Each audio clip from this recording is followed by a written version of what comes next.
Welcome back to Donald Kent Art. We have a very exciting show today.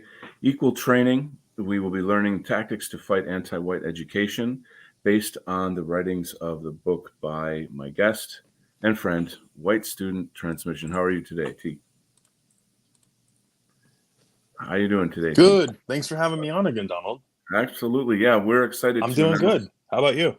Very good. We're excited to announce that we're going to do a regular show with this, where it'll be all based on his book, and we're going to break apart every section of the book into separate videos so that they can be easily disseminated and be very helpful to people in education and elsewhere. So for today's show, we're going to start with White Student T's concept of cropped narratives. So I'm going to go over this a bit here, and this is a very, very strong tool for understanding how to communicate with people who are creating anti-white indoctrination. So cropped narratives. Are you familiar with the concept of cropping a photo? You know, cutting off the parts that you don't like or cutting out certain details that you don't want other people to know about before you present it to the public. You'll notice this same concept used with highly sensitive topics that have been taught to us in our schools and broadcast to us from public media platforms for decades now. Take traumatic historical events as an example. The general population can be put under the impression that a certain historical event was the only one of its kind, simply by cropping out all of the other similar historical events from any school lesson plan or media. The same can be done with historic atrocities. The general population can be put under the impression that one population is uniquely guilty of a certain atrocity simply by cropping out all of the other populations who did the same thing from any school lesson plan or media reporting. To bring attention to this tactic, when I see narratives like this used, I call them out by referring to them as cropped narratives as a way of making the redactions and editing visible to others. Like, let's take the topic of slavery, for example. So I'm going to jump over to the graphic here. But maybe T, you could take it from here and kind of expand on that a little bit while I'm setting up. Definitely. So the graphic that you have up, that symbol that's around that book, Yeah. is the same as the cropping symbol you see in your phone, right? So when you take a photo, when you make a meme, whatever, that's Hmm. what that symbolizes. And in the middle of that, you'll see a book titled Slavery, right? Yeah. Which is representative of the standard lesson plans that are used in public schools nationwide throughout America. Hmm. Okay, so what's been cropped out of those lesson plans? Well, we see a few things written around this, um, the outside here, right? So we have African slave suppliers; those were cropped out. We have other slave trades; those were cropped out. We Hmm. have non-black slave owners and non-white slave owners and non-black slaves, and Hmm. it's by engineering the lesson plans in this way, which takes a lot of effort and a lot of coordination, right? It's by applying this manipulation tactic that we get the result that we see used in American schools, which I Yeah. call cropped narratives. So really, this is more about a study of the actual manipulation tactic that Got it. is used Yeah. and used without being disclosed, right? So Hmm. if we were to go down and take an example of what we see used in the classrooms, I believe that would be the next Okay. All photo right. I sent over. Yeah. Let me grab it. Um, an example of the slave trades between Africa and Europe, right? With the red arrows being Hmm. the white slaves that were taken and used in North Africa and so on, and the blue representing the black. So the Hmm. top map would be just a standard non-biased depiction. And when we look at that second one down there, we'll see the cropping that was done in public Yeah. schools, Yeah. what they did, right? And Right. so now, if we go to the next photo, Okay. I got it. Yeah, we can see the image of the teacher. She's got a communist symbol on her shirt there. and she's Yes, she focusing. does. Yeah, she's focusing on North Africa. Showing those sort of blue arrows pointing up, that just Right. teaching the African slave trade into Europe. And then, of Right. course, the next image with the angry black child. And Having then, a breakdown. right. And I mean, there's that tiny picture doesn't barely capture the entire enormity of how like African American identity is grounded in this illusion. I shouldn't say Right. illusion, it's cropped truth rather. It is a mirage, though. Yes, yeah. I mean, you ask any African American, would you rather be born in Africa or America? I'm going to say 99% will say America. So you might even say you've benefited from slavery. But let's look back at this this graphic here. Then you see the politicization, if I'm saying that correctly, of taking revenge. This is what's happening in South Africa right now. It's a very, very horrible situation. So I'll let you take it from here. Yeah. And you know what? It's a good depiction. And think about, if this is somebody coordinated this, right? So Hmm. if this was the standard lesson plan, and let's say you have a little black kid going to school in kindergarten or first grade, whatever, it might not get to them at first, but eventually having this repeated year after year Oh after yeah, year, as you yeah, go higher, they're yeah, going to snap. They're yeah. going to hit their breaking point, right? Because it messes with your mind. Mm. And that's really what this was to symbolize. So if we take a look at the real world consequences of once that snap happens, and once these radicals go back and harvest them and recruit them as foot soldiers for Mhm, the mhm. anti-white politics and the revenge and stuff, we come up with stories like the one that we saw with VDARE. There was a court case. I believe the guy's name was Nkosi Thindawe. I think that's on there. Yeah. Um, taking revenge on three random white girls. Just went Mhm. out shooting, and literally in court, speaking in front of the jury, and the judge said he it's all in there. He said this is revenge for slavery. Yeah. This is one of many, many, many cases. I mean, the internet is just overflowing with this kind of like violent hatred towards whites, from blacks specifically, but not only. And if we see it within the context of what you were just discussing, how the entire thing is a programmed indoctrination where you're essentially building an army, an anti-white army from childhood. Yeah, It's extremely diabolical. It's just hideous. it So is. But you know what? Like when I listen to I'll listen to radicals from all populations speak, just to see if there's anything I can gain from it. mm, Um, and when I hear like those intersectional conversations talking about, well, there's been a role assigned for my group to play in this mhm, society. This three picture thing I sent you, yeah, yeah, that's what pops in my head first. I'm like, yeah, I see it. You know what I mean? yeah, Like, yeah, because eventually you're gonna snap. Um, so the school to prison pipeline argument comes into play that we hear a lot, right? mhm, mhm, mhm, And then one more diabolical thing is it seems like a lot of this stuff gets developed in America, but then it yeah, gets exported to cause trouble in other predominantly white countries, right? So like we've seen, if we research and go back like a decade or whatever, we'll see the beginnings. Like now we're saying, oh, that's what that article was. It was the first version or whatever, and they put it out, they test it out, they change the verbiage, mm, reintroduce it, see how it performs. And once they get that right formula or that recipe they're looking for, yeah, then they export it so they can yeah, start causing trouble in other countries, right? So we've mm, even seen where American politicians went over, let's say, to like Sweden, for yeah, example, yeah, right? Using these cropped narratives mhm, against the Swedish there, not only to instill guilt, mhm, but to make them malleable. So when they're ready to install like legislation or laws that are anti-white or structured to harm the Swedish people themselves, mhm, um, there will be less resistance to it. You know what I mean? It's like this backdoor through the legal system, mm, psych mm, warfare type thing that comes into play with it. So mm. It's dark. It's very dark. What you're doing with your book, Equal Training, and I have the link to the book below in the show notes. So please pick that up as soon as you can and share this show with other people, especially people in education. of all, from K to 12 and higher education beyond.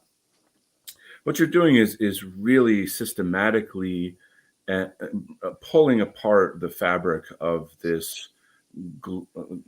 Essentially, it's a conspiracy against whites, and it's so deep and profound.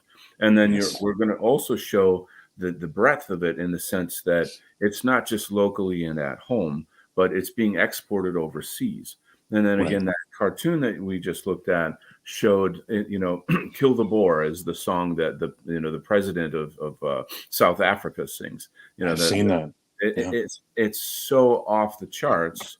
So this is not something to kind of like, oh well, it doesn't affect me, or it'll just go away if I ignore it, or these kinds of natures. No, And it's not going away. I was in my library today, and I noticed on the the kind of a cork board with all the announcements and classes, and I saw a girl there who was trying to teach Black Buddhism, racial justice Buddhist classes. Oh God.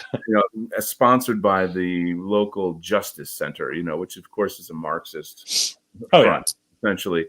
And I mean, me having a background in Eastern philosophy, that's a total contradiction in itself. It's just, but anyway, let's, and I'm actually going to reach out to the Justice Center and challenge. Yeah. Well, so here's the thing. And before we go any further, I just wanted to touch on one thing here. This what we're focusing on in this book is I'm actually showing the tactics that are used, the master's playbook, so to speak, right? Like how does he mess with the minds of his audience, right? That's what this is. Now, one other important detail is, in these narratives that are used in American public schools, narratives that only show refer to the slave owner as white and the slave as black, right? There's an additional overlay of manipulation that's been added. In the previous chapter 2 on race, it discusses how the term white, when used as a racial category, encompasses anything that is North African, Middle Eastern, Semitic, Hispanic, Latino, and us, the original peoples of Europe, which I call white ethnics, right? So when it's that plus combined with the cropping technique, that equals the narratives that we see in school. So in reality, a lot of these people who are being called white are minorities that are being called white, but they just don't have their picture in the lesson plan. It's taken out. Any illustration will not show somebody from the Middle East or North Africa as the slave owner. It'll take the picture out and it'll just call them white, because that's the racial category they're in. Right. You're opening up a bigger kind of can of worms here, because I know. On the one hand, you've got how in today's law, you'll see pictures of people from the Middle East and like Hispanics that that their mugshot for whatever they did wrong, and then it'll describe them as white, and everybody knows they're obviously not. So they're trying to push the numbers to make it look like more whites are doing crime, and these people of color are not doing so much crime. That's an open lie. That's baked right into the freaking legal system, right? And that's the whole question in the case of slavery. Who owned the slave ships? 80% of the slave are minorities that were being called white. Were not white people. So this needs to be researched. Then I always ask, like, who sold the slaves? Well, of course, Africans. They captured. You've got King Gezo. You've got all that. Yeah. So the largest slave brokers in history. So I just wanted to point that in, add that in there, because what we're talking about is, did this really happen unintentionally, or is it an intentional hit piece? Well, I say, hey, let's look at the information and the evidence, and we'll show you that it's actually an intentional hit piece, right?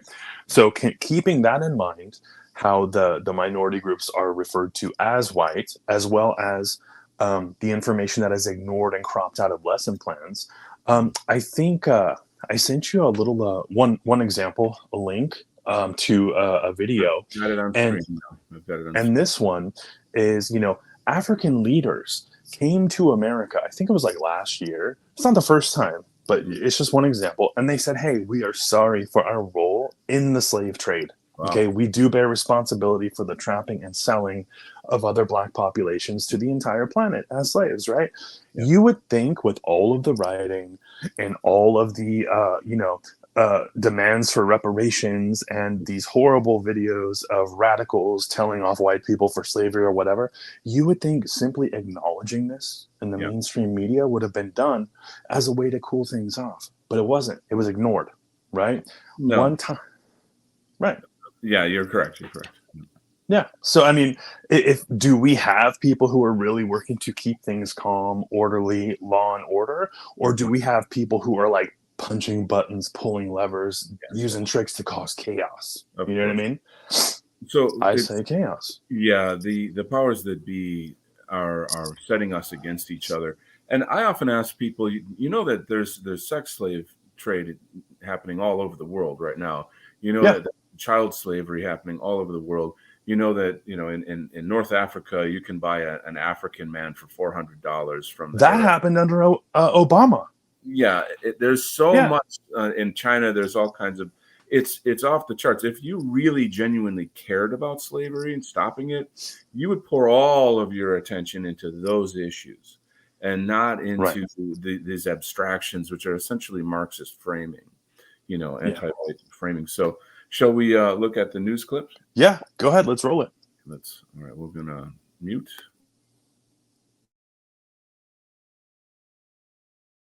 Other news this evening, an apology for the slave trade from an unexpected place. Today, delegates from several African nations read apology letters from tribal leaders. Well, they say they're sorry for enslaving and trading fellow Africans to nations around the world. KSHB 41 News reporter Leslie Dellisboard was there and shares their message of healing. Reaching across oceans, in song and with letters. It is very deep and painful to even talk about it sometimes. Remembering the dark past and the role some African chiefs played in the slave trade. The apology of the awareness that there is a broad culture that contributed to this travesty of enslavement. This apology is directed specifically to people of, not people of color, Black people, African people, people who have been dispersed in all parts of the world. Delegates from African countries extending a sincere apology for the actions of their ancestors. Some African chiefs, in violation of their sworn duty to protect the interest of the people as well as those yet unborn, and will kidnap, sell, trade, and otherwise negotiate for the transfer of their own people to foreigners. Asking for forgiveness from their estranged African brothers and sisters. This opportunity today gives us a chance to have the most important of conversations that must happen between our people in addressing the transatlantic slave trade that forever changed people of African descent from continent to continent. Thinking about the past and its impact. When you look at a Black person and you can't know where they're from, that's the heartbreak of being a Black American. Reflecting on the future. We have to face up to the things that we are part of and understand why it happened. Because once we can do that, then we can move forward to the next level. Till earth and heaven. Opening up a new chapter of love, life, and healing. I now know that they acknowledge, they being in Africa, acknowledge that I'm a sister, that I am a mother, that I am a descendant, and not separating me from the history, not separating my journey of 400 years just because I landed here. In Kansas City, Kansas, Leslie Dellisboard, KSHB 41 News. So that's really something I think that it's very helpful for African Americans to get a more positive sense or reconnection with their roots, their cultural roots. I think that showing the broader range of truth, not cropping it down, is so much healthier. It's not, it kind of shows that just, okay, things happened in history that were terrible. I'm part Irish. I could talk about all the Irish famine or how when Irish came to America, Irish and dogs not allowed, all of that. Right. I don't like define my whole identity around that, you see. But the Right. education system doesn't teach me to do that either, right? Not every movie is about it, and not every, you know, blah, blah, blah. Well, You get the general idea. here's the thing, though. If you were black and you go into a classroom, the amount of emotion that's packed into those type of statements and that subject doesn't really allow you to ignore it. You know what I mean? Like, it pulls you in to make you get invested in it. You know what I'm saying? So I'm just, I think about, like, think how crazy things were last year. The burning streets, the arguments that we still see today, that even the legislation for reparations and stuff, all of that based on cropped narratives. Yeah. Right. So it's very, very fragile. Now, a couple things to consider. All of our laws have been structured to deny equal protection to our population, right? We're left open, we're left vulnerable. And pair that with this type of material where they used this tactic to structure it and then install it nationwide in every school, right? Kind of seems deliberate. You know what I mean? And then if I look at higher ups, like people who are politicians, we saw like Pelosi and them take the knee, I think last year, wearing the African sash around their neck, providing support to these narratives. We saw King Charles provide support to these narratives and apologize for slavery. It was another king, I think it was like in the Netherlands and stuff. And it's like, okay, these people have access to all the information you and I do, and they have access to everything that's confidential and classified and stuff, right? So it's like, are they in on it? Like, it seems like it from my end, because you could very easily point out as the king, hey, the UK just finished paying off the reparations in 2014. You know, I've seen an excellent takedown by people like Carl Benjamin. I saw a woman on, I think it was like CNN or something. She tore into that host. She was a royal scholar. And she was like, hey, we ended, white people ended a slave trade that was started by black Africans. What are you telling us to apologize for and pay you? You know what I mean? So it just seems so planned. Like, it requires so much care to make it happen that it seems like intentional, you know? So it's really, really incumbent upon all white people to get this education on how to talk about yourself, your history. I'll give you a perfect example.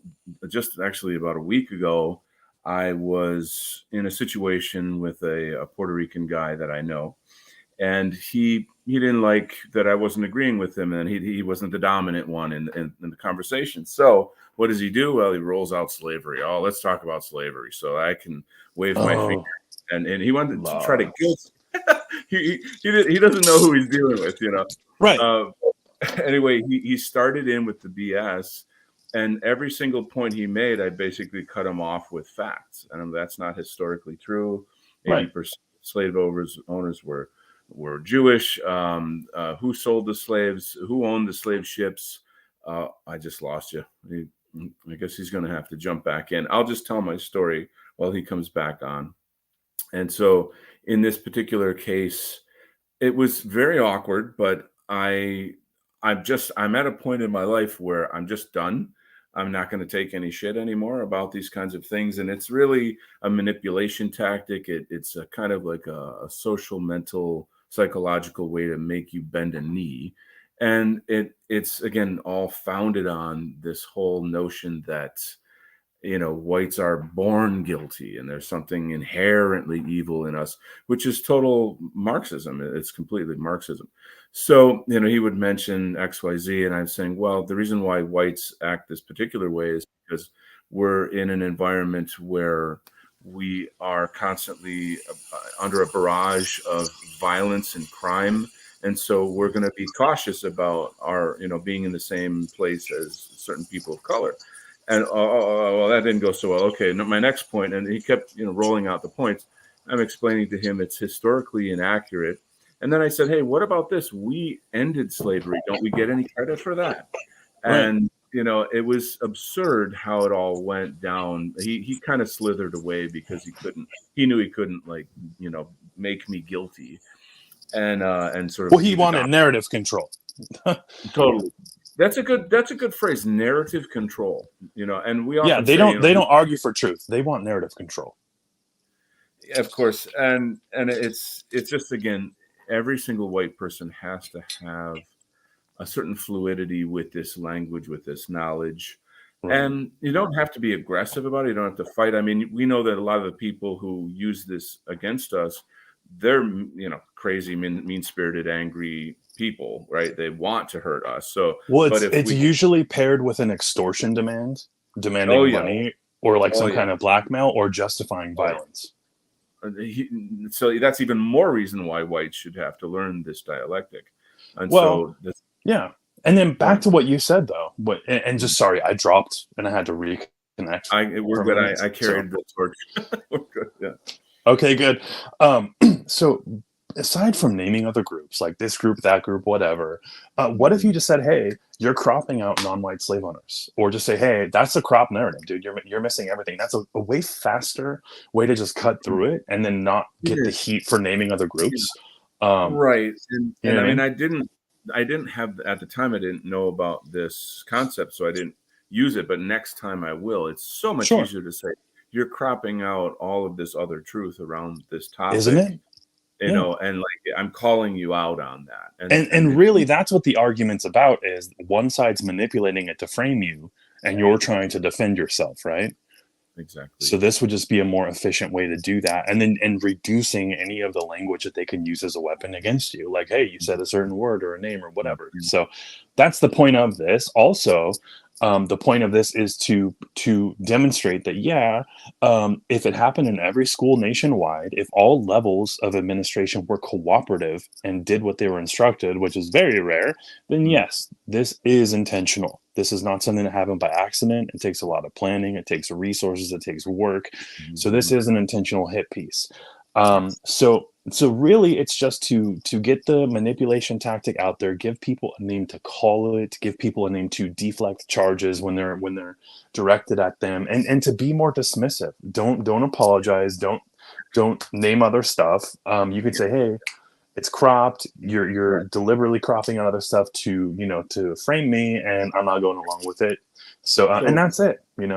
let me jump in. So, in cases where people are doing this against whites, we will naturally feel panic because we're being attacked, we're under duress, and the brain tends to shut down in those situations. So, if you have these kinds of phrases and this kind of dialectic, this language, it's a type of a shield that you can use easily and quickly, so that you can diffuse, hopefully, the situation, but certainly can defend yourself. So Right. that's why it's really important to get the book that I've got in the link below in the show notes and get involved in what we're doing here. This is an educational project, so please share this and subscribe as well. Yeah, and back to what we said in previously in the first stream, a lot of these people, they're radicals that went to like law school and stuff, so they use the tactics that attorneys are supposed to use inside of courtrooms. Like, they're very prosecutorial. They levy Mhm. charges against you. They levy Mhm. charges against your whole population, right? So when you're having charges levied against you like this, having access to this information is needed, because you're going to have to refute those charges and defend yourself and defend your population, right? So I think undoing the decades-long conditioning requires that white students, when we are offered our own curriculum path, we get to know about all the non-white slave owners and the non-black slaves right Mhm. here in America and around the world, and that's needed to repeal the false charges that have been levied against us from public platforms. That's perfectly stated. I think that that's actually a kind of a good place to sort of wrap up the show. We do want to keep these somewhat short and sweet, in the sense that we got to cover some important information, and we want to get these packages of information out, so that they're easily presented in classrooms, etc. So I want to thank you so much, White Student Transmission, for coming on the show. We will be back next week. Do you know what the topic is next week? Social prosecution. Wow, social prosecution. So please subscribe. Like I said, we'll be back every week at this time, and we look forward to seeing your comments. Again, engaging in this discussion is really what it's all about as well. This isn't some kind of thing that in a bubble.